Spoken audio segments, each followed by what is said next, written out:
Good evening, I'm Tamika Alexander. Thanks for joining us. School systems across the state are working to make sure their children are safer.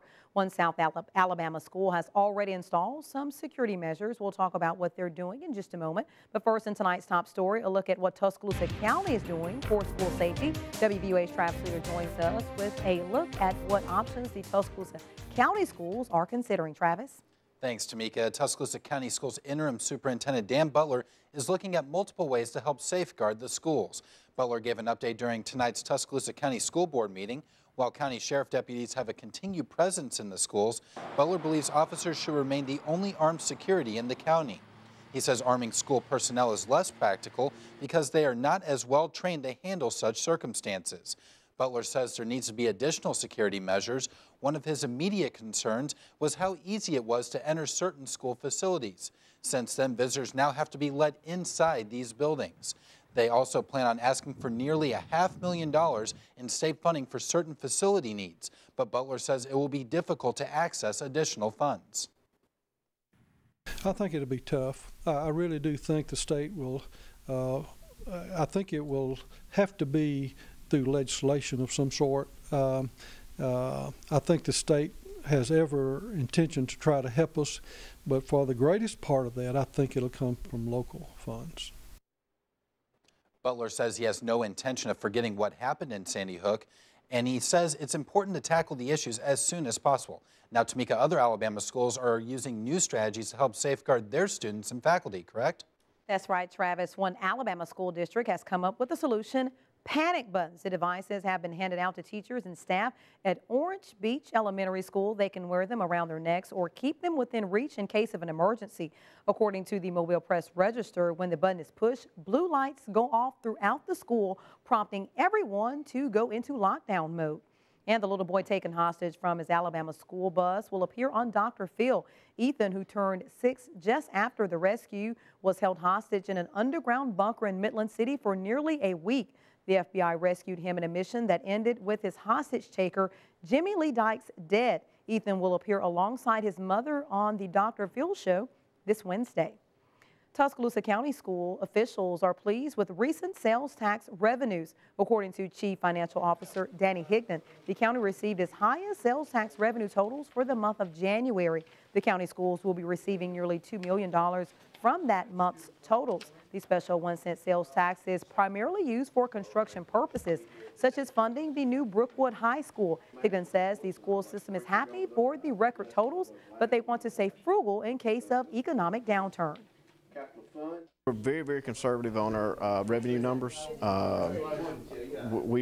You see a trend. It may be increased over 5 or 6% over the last couple of years, but we by kind of rule of thumb, we don't go that high simply because we don't want any unpleasant surprises.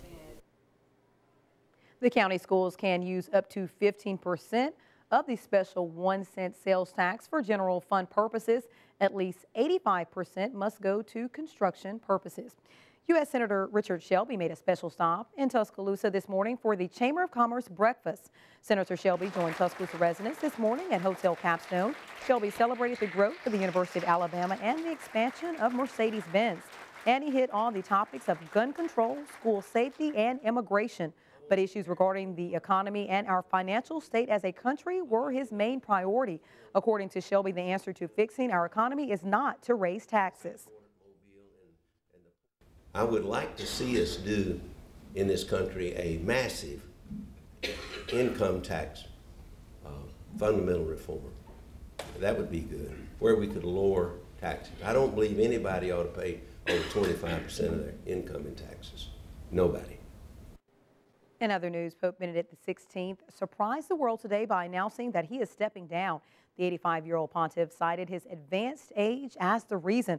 Cardinals will choose a new leader for the more than 100 billion Catholics after Benedict's resignation becomes effective on February 28th. This is the first time a pope has resigned in nearly 600 years. Pope Benedict's announcement of stepping down was not only a shock to the media, but leaders of the church as well. WVUA's Molly Mitchell was able to sit down and speak to a bishop about his personal relationship with the Pope, as well as the legacy he will leave behind.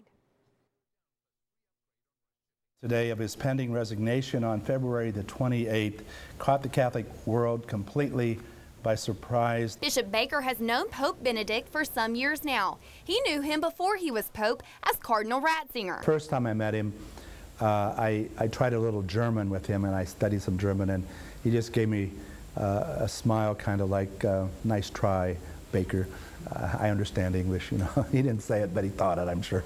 But what struck me at that time, and this would have been shortly after he was became our Holy Father, our Pope, it was a long line, and I was kind of toward the end, and you would have thought, he was about ready, it would be about ready to plop over.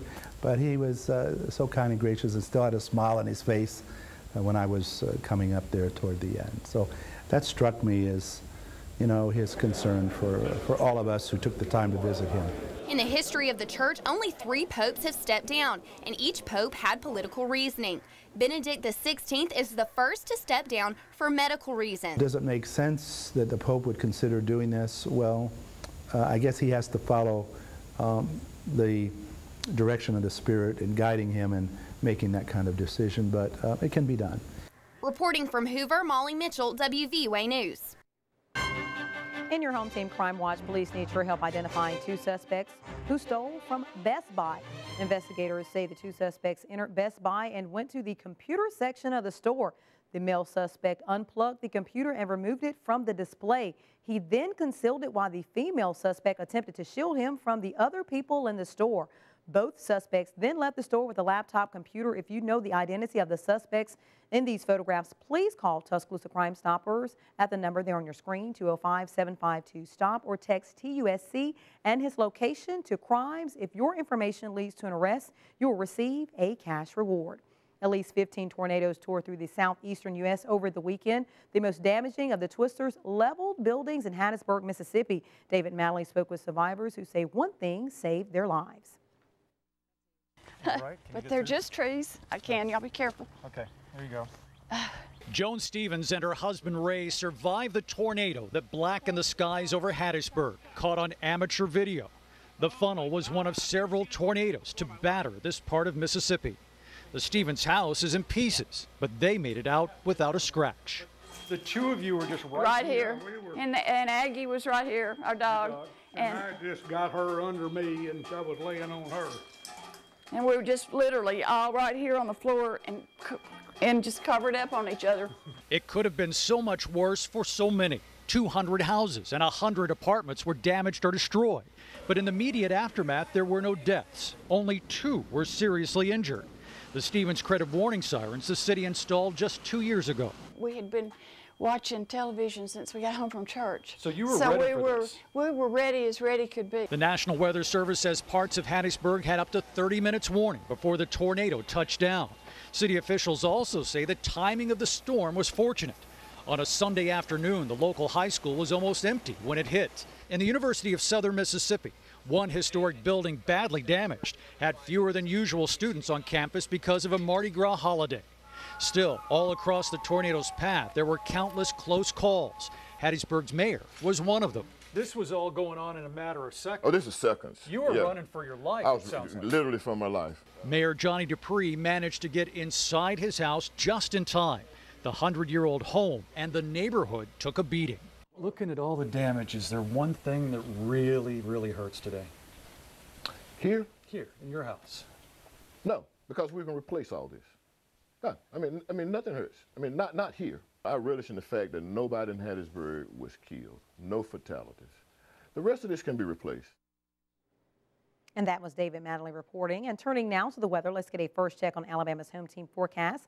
Chief Meteorologist Richard Scott joins us now. Hey, Richard, nothing to worry about here in West Alabama. Yeah, Tamika, no severe weather issues at all tonight. In fact, we're just going to deal with some rain, light to moderate rain spreading across the state, but it's cool tonight. The atmosphere is stable, just enough uplift to get some rain and some moisture out there. But again, the rain's going to continue on and off at least through the night tonight and during the day tomorrow as well. So lots more rain to go before we're finally done with this mess on Wednesday. Notice all the rain, how it stretches back off towards the southwest. This rain will likely intensify during the day tomorrow. So again, locally heavy rain expected as we go into the daytime hours tomorrow. But starting off tomorrow morning, just showery, some rain at times, 46 early tomorrow morning. Cool start to the day. But what about the risk of rain as we go towards the next couple of days? We'll talk about the forecast coming up in weather, so stick around.